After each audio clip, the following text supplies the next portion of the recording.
यह बहुत पुरानी बात है कि एक जगह एक राजा रहता था जो अपने में ही इतना लगा रहता था और अपने कहने और करने में इतना घमंड महसूस करता था कि यह बात अब जनता में यहाँ एक कहावत बन गई थी। हमारे राजा जैसा मतलबी, हमारे राजा जैसा घमंडी। साफ जाहिर है कि उसके वजीर और दरबारी लोग उसकी बातें सुनते सुनते थक गए थे और उसकी यहाँ आग भड़काने के लिए हमेशा उसकी चापलूसी करते रहते। राजा पूछता, इस दुनिया में हमारे देश जैसा और कौन सा देश है जहाँ इतना पानी है और जहाँ की मिट्टी इतनी अच्छी है। उसके वजीर और दरबारी जवाब देते, कोई नहीं। राजा फिर पूछता, कहाँ हैं इतने अच्छे कानून और कहाँ हैं इतने अमीर लोग। कहीं नहीं। मेरे महल जैसा शानदार महल कहीं और है? इसके बराबर का महल तो कहीं नहीं है, कहीं नहीं। हाँ कहकर वहाँ अपनी दाढ़ी पर हाथ फेरता और एक लंबी सांस खींचता, जैसे यहाँ सब कहकर उसके ऊपर से एक भारी बोझ उतर गया हो। करीब करीब जो भी राजा को सुनता वहाँ उसकी ऐसी बातें सुनकर थक जाता। धीरे धीरे लोगों को यहाँ एक बोझ लगने लगा और यहाँ इसलिए भी ज़्यादा लगता था क्योंकि राजा राज्य में उसकी उन्नति के लिए कोई खास काम भी नहीं कर रहा था और उसके राज्य के लोग भी कोई खास अमीर नहीं थे। आखिर उसके कुछ वजीरों ने जब वहाँ उनसे ऐसे सवाल करे तो उसको साफ साफ बोलने का निश्चय किया। इसके लिए उनको बहुत इंतज़ार नहीं करना पड़ा। एक दिन राजा बोला, जरा सोचो कि क्या कोई मुझसे भी बड़ा राजा है या मेरे राज्य से भी ज़्यादा शानदार राज्य है?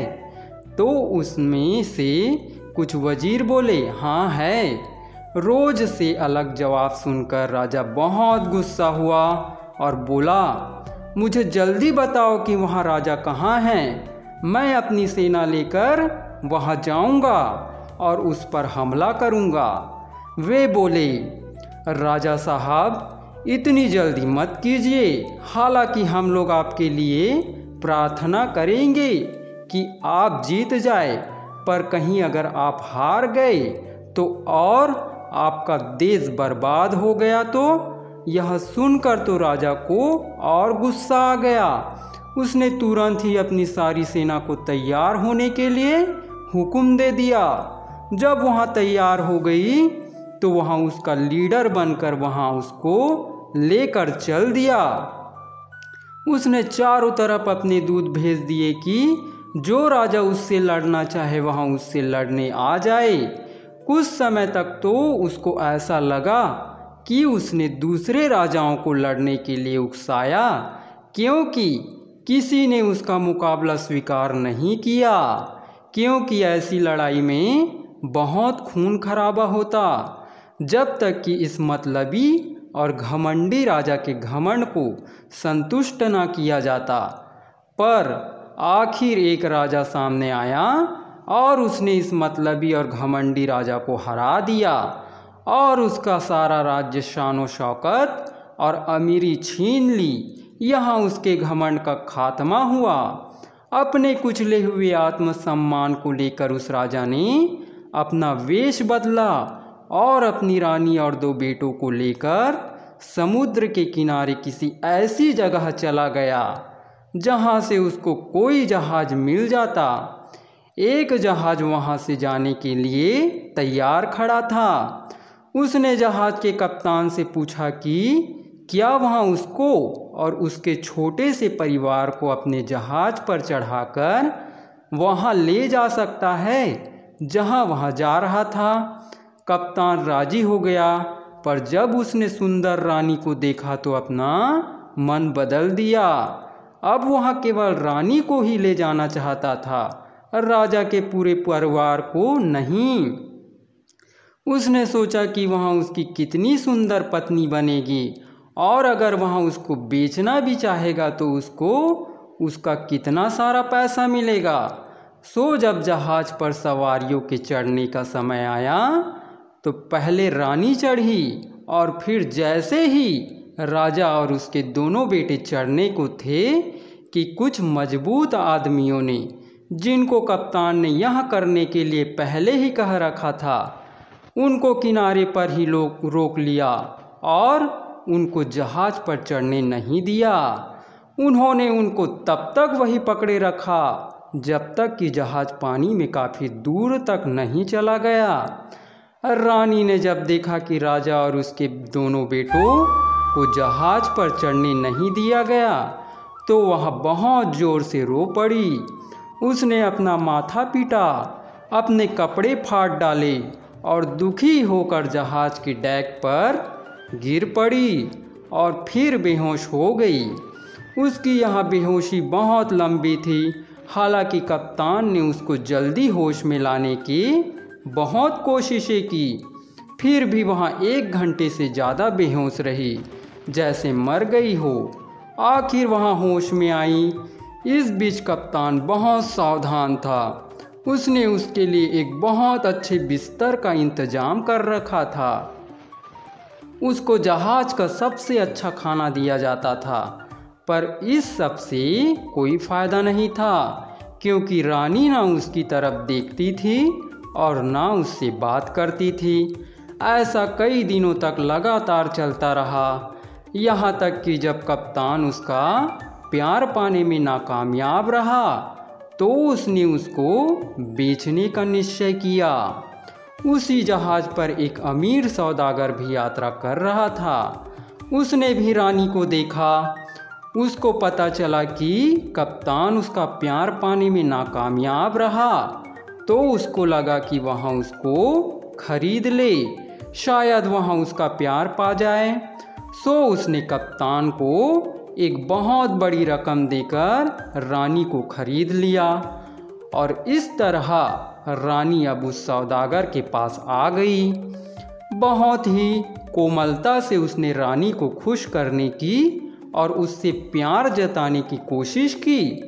जब उसने उससे कहा कि उसने उसको बहुत सारा पैसा देकर उसे खरीदा है, इसलिए उसको उससे शादी कर लेनी चाहिए, तो आखिर वहाँ उसका प्यार पाने में सफल हो गया।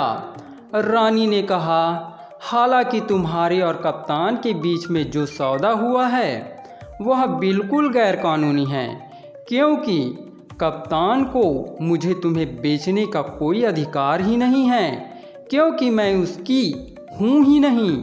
फिर भी क्योंकि मैं तुम्हें पसंद करती हूँ इसलिए मैं तुमसे शादी कर लूँगी, अगर तुम 2 साल इंतज़ार करो और इस बीच मैं अपने पति और बेटों से नहीं मिली तो सौदागर राजी हो गया और इस समय के ख़त्म होने का इंतज़ार करने लगा।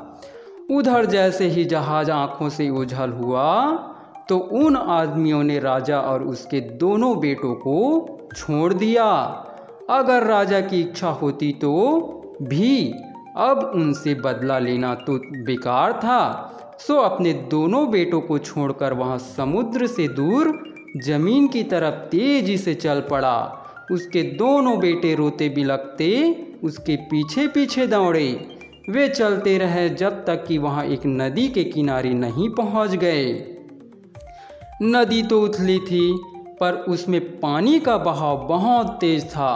राजा नदी पार करना चाहता था पर ना तो वहाँ कोई नाव थी और ना ही कोई पुल, सो उसे नदी को चलकर ही पार करना पड़ा। सावधानी से उसमें रास्ता ढूंढते हुए वहाँ अपने एक बेटे के साथ उस नदी के पार पहुँचने में सफल हो गया। उस बेटे को वहीं छोड़कर वहाँ अपने दूसरे बेटे को लाने के लिए लौट पड़ा, पर रास्ते में पानी का एक तेज बहाव आया जिससे वह पानी में डूब गया। जब दोनों बेटों ने देखा कि उनका पिता पानी में डूब गया है तो वे बहुत ज़ोर ज़ोर से रोने लगे। दुख की दूसरी वजह यह भी थी कि वे दोनों अलग अलग खड़े थे।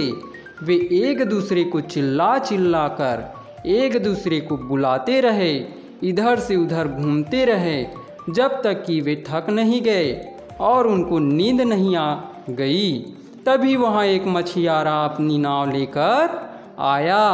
उसने उन दोनों बच्चों को थका और दुखी देखकर अपनी नाव में बिठा लिया और उनसे पूछा कि वे कौन थे और उनके माता पिता कौन थे। उन्होंने उनके साथ जो कुछ भी हुआ था वह सब उसको बता दिया। जब उसने उनकी कहानी सुनी तो वह बोला, तुम्हारे माँ और बाप नहीं हैं और मेरा कोई बच्चा नहीं है, इसलिए ऐसा लगता है कि भगवान ने तुम लोगों को मेरे पास भेज दिया है। क्या तुम मेरे बच्चे बनोगे, मछली पकड़ना सीखोगे और मेरे घर में रहना पसंद करोगे? बच्चे यहाँ सुनकर बहुत खुश हो गए थे। उनको रहने खाने की जगह जो मिल गई थी। आओ, मैं तुम्हारी देखभाल करूँगा, कहकर मछियारा उनको नाव से उतारकर पास के एक मकान में ले गया। बच्चे उसके साथ खुशी खुशी चले गए। घर में जब उन्होंने उसकी पत्नी को देखा तब तो वहाँ और ज़्यादा खुश हो गए, क्योंकि वहाँ उनके लिए बहुत अच्छी थी। वहाँ उनको अपने सगे बेटों से भी बढ़कर मानती थी। बच्चे अपने नए घर में आराम से रहने लगे। वे स्कूल जाते थे। उन्होंने जल्दी ही वहाँ सब सीख लिया जो उनके मास्टरों ने उन्हें सिखाया। फिर उन्होंने अपने मुँह बोले पिता की सहायता करनी भी शुरू कर दी और कुछ ही समय में बहुत ही मेहनती और अच्छे मछियारे बन गए। इस तरह समय गुजरता रहा कि एक बार नदी किनारे पर एक बहुत बड़ी मछली आ पड़ी और फिर उससे नदी में नहीं जाया जा सका तो वह मर गई। गांव का हर आदमी उस बड़ी मछली को देखने के लिए आया और उसका एक एक टुकड़ा काट कर ले गया। कुछ लोग पड़ोसी गांव से भी आए, जिनमें एक कुम्हार भी था। उसकी पत्नी ने उस बड़ी मछली के बारे में सुना तो उसने पति से कहा कि वह भी वहां आए और थोड़ी सी मछली उसके लिए भी ले आए। सो वह वहां आया जहां मछली पड़ी हुई थी। हालांकि काफ़ी देर हो चुकी थी, फिर भी जब वह वहां पहुंचा तो वहां कोई भी नहीं था, क्योंकि सारे लोग जिन जिन को उसको ले जाना था वे सब उसमें से उसका छोटा छोटा हिस्सा काट कर ले जा चुके थे और वहाँ से जा चुके थे। जाते समय कुम्हार ने यहाँ सोचते हुए एक कुल्हाड़ी अपने साथ ले ली थी कि क्योंकि मछली बहुत बड़ी थी तो शायद उस मछली की हड्डियाँ भी बहुत मोटी होंगी और उनको काटने के लिए उसे कुल्हाड़ी की ज़रूरत पड़ी। जैसे ही उसने मछली में पहली कुल्हाड़ी मारी तो उसे उसमें से चिल्लाने की आवाज़ आई, जैसे कोई दर्द से चिल्ला रहा हो। वह आवाज़ सुनकर कुम्हार भौचक्का रह गया। उसने सोचा कि शायद मछली में कोई भूत है, मैं दोबारा कुल्हाड़ी मार कर देखता हूँ। सो उसने उस मछली में दोबारा कुल्हाड़ी मारी तो मछली में से आवाज़ आई, मैं बहुत दुखी हूँ, मैं बहुत दुखी हूँ। यह आवाज़ सुनकर कुम्हार ने सोचा, यह तो भूत नहीं हो सकता, यह तो किसी आदमी की आवाज़ है। मैं इसको सावधानी से काटता हूँ, हो सकता है कि मुझे इसके अंदर कोई आदमी मिल जाए। सो उसने उसको सावधानी से काटना शुरू किया तो उसे एक आदमी का पाँव दिखाई दिया। वह धीरे धीरे मछली को और काटता रहा तो उसे उसमें एक पूरा आदमी दिखाई दे गया। जितनी जल्दी हो सका वहाँ उस आदमी को अपने घर ले गया और उसको ठीक से होश में लाने के लिए उससे जो कुछ हो सका उसने किया। उसने उसके पास आग जलाई और उसको चाय और सूप पिलाया। जब कुम्हार और उसकी पत्नी ने देखा कि वहाँ ठीक से होश में आ रहा है तो वे दोनों बहुत खुश हुए। कुछ महीने यहाँ अजनबी इस परिवार के साथ आराम से रहा। यहाँ उसने मिट्टी के बर्तन बनाने सीखे और इस तरह से कुम्हार की सहायता की। इत्तेफाक से उन्हीं दिनों वहाँ का राजा मर गया और यहाँ उस देश का रिवाज था कि मरे हुए राजा का हाथी और बाज जिस किसी को चुन लेते थे वही वहाँ का राजा होता था। सो जब वहाँ राजा मर गया तो राजा के हाथी को सारे राज्य में घुमाया गया और बाज को भी चारों तरफ उड़ा दिया ताकि वे वहाँ का राजा चुन सके। अब जिस किसी के भी सामने हाथी अपना सिर झुका देता और जिस किसी के हाथ पर बाज बैठ जाता वही वहाँ का राजा होता। सो हाथी और बाज घूमते घूमते उसी कुम्हार के घर जा पहुँचे जिसने मछली के पेट से निकले हुए आदमी को शरण दी थी। इत्तेफाक से वहाँ अजनबी वही घर के दरवाजे पर खड़ा था। जैसे ही हाथी और बाज ने उस अजनबी को देखा तो हाथी ने उसे झुककर सलाम किया और बाज उसके हाथ पर जाकर बैठ गया। लोग जो हाथी के पीछे पीछे जा रहे थे यह देखकर चिल्लाए, यही हमारा राजा है, यही हमारा राजा है। सब ने अजनबी के सामने लेटकर उसको सलाम किया और अपने सामने महल चलने की प्रार्थना की। राजा के मंत्रियों ने जब यह सुना तो वे बहुत खुश हुए और उन्होंने अपने नए राजा का खुशी से स्वागत किया। उसको राजा बनाने के रस्मों रिवाज पूरे किए गए और राजा अपने काम में लग गया। सबसे पहला काम राजा ने यह किया कि उसने कुम्हार और उसकी पत्नी को बुलाया और उन्हें कुछ पैसे और ज़मीन दी।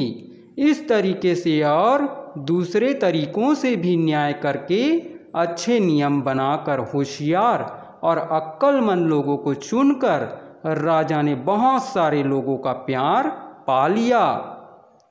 कुछ ही दिनों में वहाँ खुशहाली छा गई, पर कुछ ही महीनों में वह बीमार पड़ गया। जनता की तरफ इतना सारा ध्यान देना उसके बस में नहीं था। सो उसके राज्य के डॉक्टरों ने उसको बाहर घूमने की सलाह दी। उनकी सलाह मानकर राजा कभी घुड़सवारी के लिए निकल जाता तो कभी शिकार खेलने के लिए चला जाता तो कभी मछली पकड़ने के लिए चला जाता। उसको मछली पकड़ना बहुत अच्छा लगता था। यह देखकर एक दिन एक मछियारा उसके पास एक बहुत बड़ी मछली लेकर आया और बोला, सरकार मुझसे खुश हो, आज मैंने यह मछली पकड़ी है, यह मैं आपके लिए लेकर आया हूँ। राजा उस बड़ी सी मछली को देखकर बहुत खुश हुआ और उससे पूछा कि वह मछली उसने कब और कैसे पकड़ी। मछियारे ने राजा को सब बातें बता दी और मछलियों के बारे में उसको इतनी जानकारी बताई कि राजा ने उससे कहा कि जब वह मछली पकड़ने जाए तो वह भी उसके साथ मछली पकड़ने चला करे ताकि राजा भी मछली पकड़ने की कला सीख सके और वह भी वैसी ही बड़ी मछली पकड़ सके जैसी कि उसने अभी राजा को भेंट की थी। मछियारा बोला, सरकार आप बहुत अच्छे और दयालु हैं, जो भी आप हुक्म करेंगे उसे हर आदमी को ठीक और न्यायपूर्ण मानना चाहिए। पर आप मुझ नौकर की भी एक बात सुन ले तो बड़ी मेहरबानी होगी। मेरे घर में 2 लड़के हैं जो मुझसे भी ज़्यादा होशियार और ताकतवर है। अगर सरकार इजाज़त दे तो मैं वायदा करता हूँ कि वे हमेशा आपकी सेवा में लगे रहेंगे। राजा इस बात पर राजी हो गया। अब जब भी वह मछली पकड़ने जाता तो मछियारे के दोनों बेटों को अपने साथ ले जाता।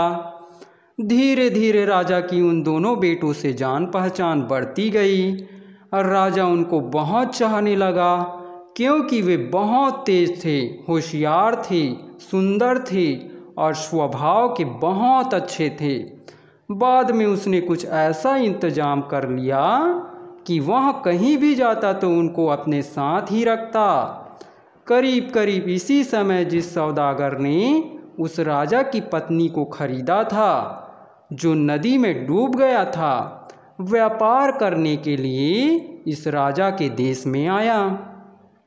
उसने राजा से मिलना चाहा तो राजा ने उसे मिलने का समय दे दिया।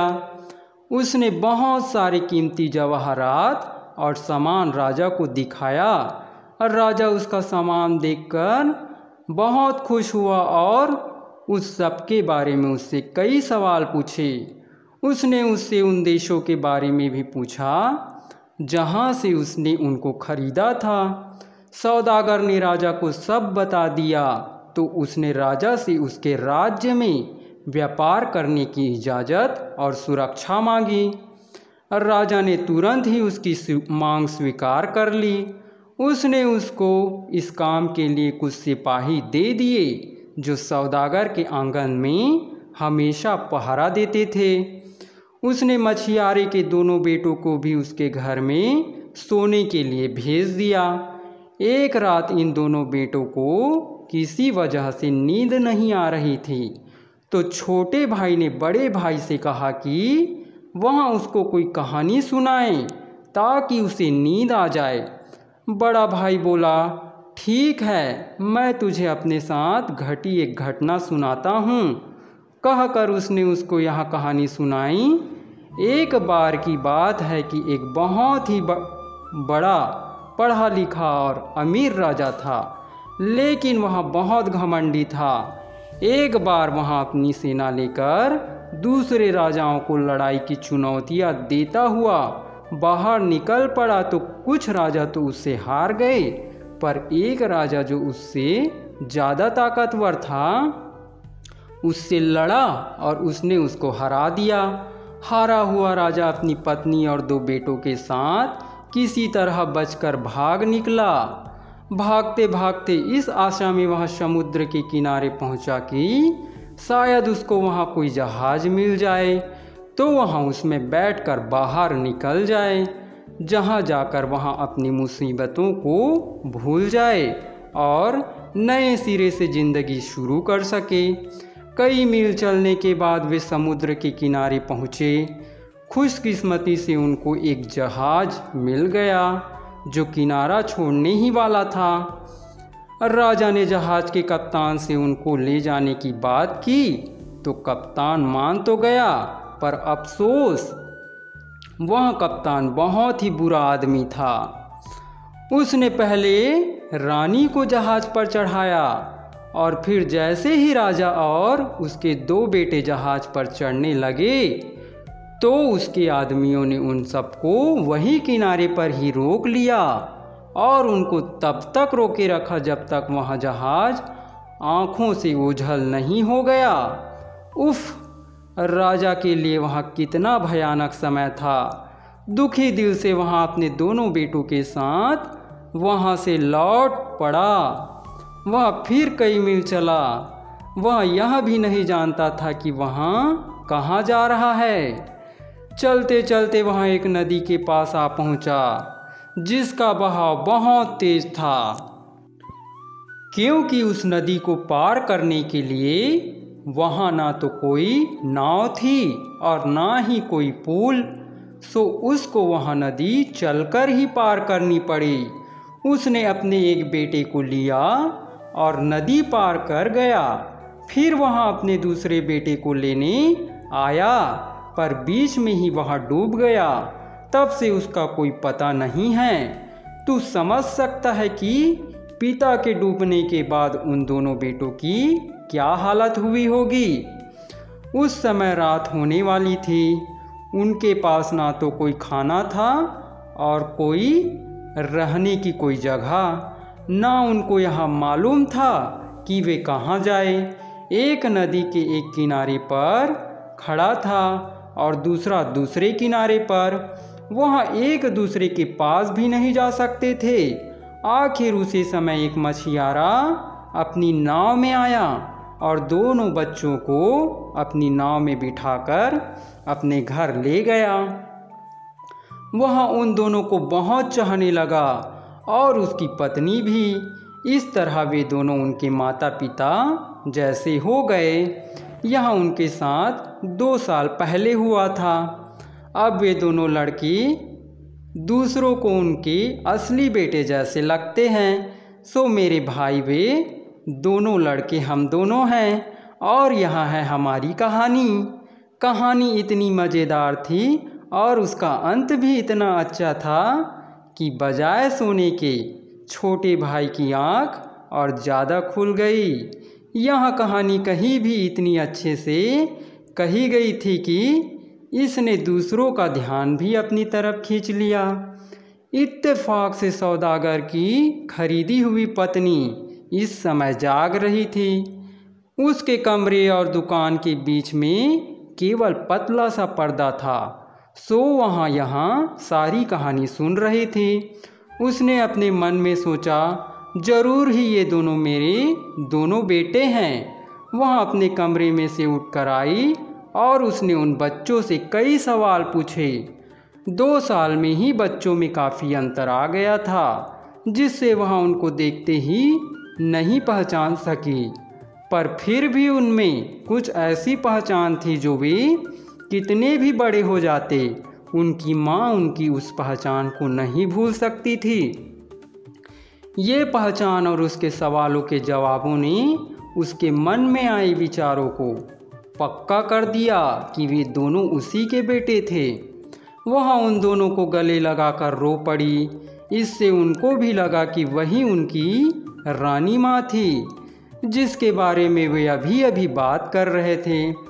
उसने भी उनको यह सब बताया जो जो उसके साथ उनसे बिछुड़ जाने के बाद घटा था, कि किस तरह से जब जहाज़ के कप्तान ने जब यह देखा कि वह उसके साथ नहीं रह सकती, तो उसको इस सौदागर के हाथों बेच दिया। किस तरह यह सौदागर उसके साथ दया का बर्ताव करता रहा और सचमुच में उसको प्यार करता था। वह अमीर और होशियार होने के साथ साथ एक बहुत अच्छा आदमी भी है। और कैसे उसने यह सोचते हुए कि शायद वह अब राजा से नहीं मिल पाएगी, इस सौदागर से 2 साल बाद शादी के लिए हाँ कर दी थी। उन 2 सालों के पूरा होने में अब केवल 3 दिन ही बचे हैं। उसने बच्चों को यह भी बताया कि वह इस सौदागर को इतना ज़्यादा नहीं चाहती थी कि वह उससे शादी कर ले। यह तो उसने इतने दिनों तक उससे बचने के लिए कह दिया था। अब तुम लोगों के मिल जाने के बाद मेरा यहाँ प्लान है कि मैं सौदागर को यह विश्वास दिलाऊं कि तुम लोगों ने मुझे मारा है। मैं बहुत गुस्सा होने का नाटक करूँगी और तब तक चैन से नहीं बैठूँगी जब तक वह तुमको राजा से कोई सज़ा ना दिलवा ले। इससे राजा तुम लोगों को बुलवा भेजेगा और तुमसे इस मामले की छानबीन करेगा। इसके जवाब में तुमको यह कहना है कि यह तुमसे गलती हो गई, वरना तुम तो मुझे अपनी माँ की तरह मानते हो और उसी की तरह मेरी इज्जत करते हो। इस बात को साबित करने के लिए राजा से प्रार्थना करना कि वह मुझे बुलावा भेजे और मुझसे खुद ही पूछ ले कि तुम लोगों ने सच कहा है या नहीं। तब मैं तुम लोगों को अपना बेटा बताऊंगी और राजा से प्रार्थना करूंगी कि वहाँ मुझे इस सौदागर से छुटकारा दिलवाए और तुम्हारे साथ रहने की इजाज़त दे, जहाँ मैं अपनी ज़िंदगी के बाकी दिन गुजार सकूं। बेटों ने उसकी यह सलाह मान ली। अगली रात जब सौदागर भी वहीं सो रहा था, रानी ने ज़ोर ज़ोर से चिल्लाना शुरू कर दिया, जिससे वहाँ सोए सब लोग जाग गए। सौदागर भी जाग गया। उसने पूछा कि क्या मामला था, वह क्यों चिल्ला रही थी। रानी बोली, वे 2 लड़के जो तुम्हारी दुकान की रखवाली करते हैं, उन्होंने मुझे मारने की कोशिश की तो मैं चिल्ला पड़ी। ताकि वे रुक जाए। यह सुनकर सौदागर को बहुत गुस्सा आया। तुरंत ही